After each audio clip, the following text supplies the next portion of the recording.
Am I really that much to handle? Breaking these niggas down like a camel. You don't really to throw you up.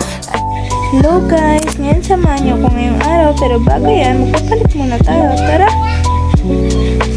Ayan, nakapagpalit na ako. Tara, samahan niyo magsimba muna at mag-serve.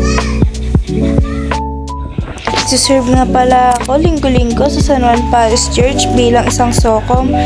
Sumali ako dito since grade 9.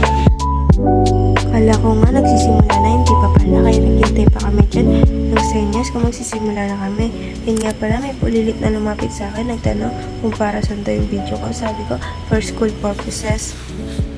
At yun nga, nagsisimula na. Yun pala yung mga kasamaan ko sa Socom. Nasa baba sila ngayon. Nagpapalitan din kami ng schedule. Minsan sa baba, minsan sa taas. At yan nga guys, nagsimula na rin ang magpipindot.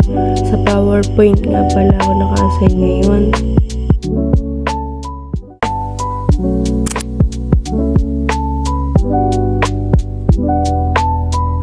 Pagtapos nga namin ay umuwi na rin ako agad.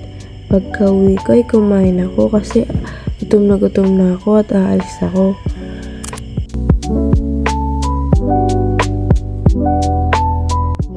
Yan nga guys ay umalis na ako, pero bago ako umalis naghintay pa akong tumila ang ulan. Papunta nga pala ako dyan sa bahay ng BF ko.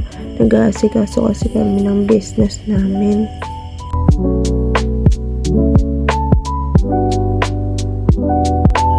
Naglalakad na nga pala ako dyan papunta sa pwesto namin. Makikita nyo naman, putik na putik. Ihaw-ihaw nga pala ang business namin dyan sa may San Jose.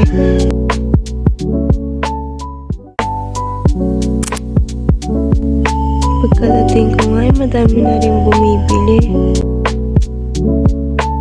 Nung napansin namin wala na masyadong nabili, niligpit na din namin agad dahil ubos na din naman.